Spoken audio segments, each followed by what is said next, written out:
It's really interesting. I just tried to envision this.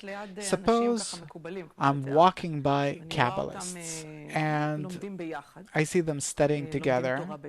I see them studying Torah together. Then I can look at it from the side and see people that are reading a book. But suddenly I understand that there is an entirely different reality that they exist in during the study. That's why the wisdom of Kabbalah is called the hidden wisdom. That's someone who looks at it from the outside. He just sees people sitting and reading that text again and again. Yeah, nothing interesting about it, really. But through their connection, they are in the upper world and they discover forces and changes in nature. And it doesn't apply to outsiders. And therefore it's called the hidden wisdom. Meaning that if now I would be able to go into the ten's inner world, what would I... You can't. You have to change in order to see their internality. You have to take on, undergo those same changes in your ego to bring you to the degree of bestowal and love of others like they are, and then you'd understand what they're talking about and you'd feel what they're experiencing.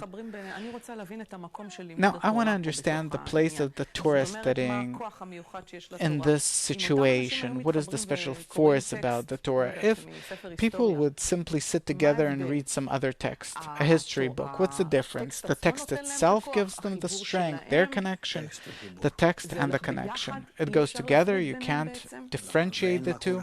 No, and there's no other source which I can read, some history book or something.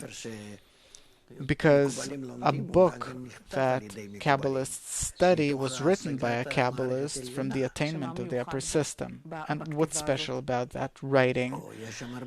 There are many things about it that a person gradually discovers. Meaning it's also important who wrote the book. Of course, it can't be some writer off the street. It can only be someone who attains the upper world, and on a very high degree.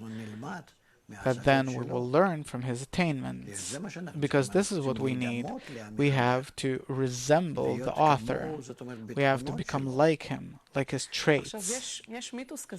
There's this myth that says that this special form of studying is meant only for Jews. True, a Jew in Hebrew means he who yearns for connection, for unity. And Israel, it comes from the words yashar kel, meaning being aimed straight at the upper force, wanting to become like that upper force, to resemble it.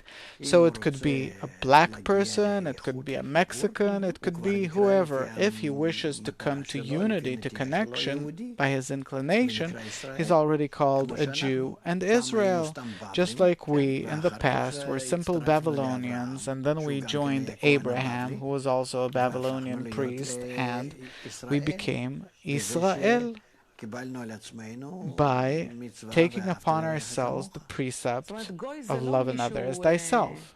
Meaning, a non-Jew or a Gentile is not someone who was born to non-Jewish parents. Not at all. It's according to a person's inclination.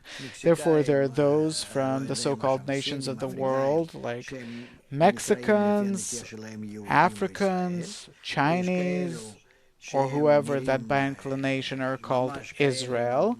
And there are those that look more Jewish than Jewish, and they're like complete Gentiles. They have nothing of the true Judaism. That's called that we're in exile. What do you mean that we're in exile? In exile, meaning that we're disconnected from the truth.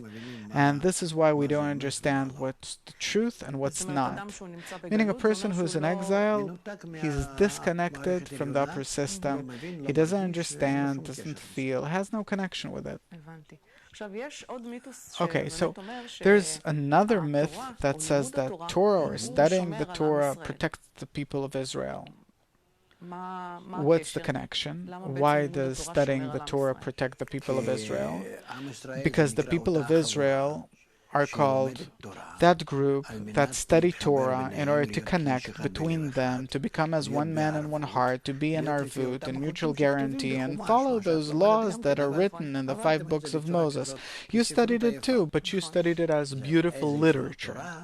What a great Torah we have, how beautifully it speaks, it's ours, but that's it. No implementation, but to simply be inspired by how 3,000 years ago people wrote such beautiful things. And that's it. So, if we're talking about the conditions to be the people of Israel, so it says there, if you want to be the people of Israel, then you have to be as one man and one heart, connected and mutual guarantee. Mutual guarantee meaning what I explained with respect to Oren. I accept his desires and fulfill them. He accepts my desires in order to fulfill them, and only this way can we really fulfill each other. Therefore, in our life, we're constantly empty. And this is how we advance. So it follows that the people of Israel, it's a spiritual concept, the way we're truly connected. And to be Jewish, it means to be connected with others as one man and one heart. And even more interesting is, what does it mean to keep the 613 mitzvot by the Torah? Where it says, I've created the evil inclination, so we have our ego, the evil inclination, an evil desire to harm the others, and to as if do good to myself. And this desire is divided into 613 sub-desires, and we can correct each and every desire by the 613 lights, which are called the Taryag Orchin Deoraita, the 613 lights of the Torah. The entire Torah, the general light, like in a spectrum, we have the 7 colors of the rainbow. The very same way, in the Torah, we have 613 lights. And every light is aimed at a specific egoistic desire in us. So we use the 613 lights of the Torah in order to correct a person's 613 egoistic desires. So that's called to use the Torah, and by the force of these lights we correct these desires, and it means that we perform a mitzvah, because it's a commandment to correct it. To what? To love another as thyself, which is the great rule of the Torah.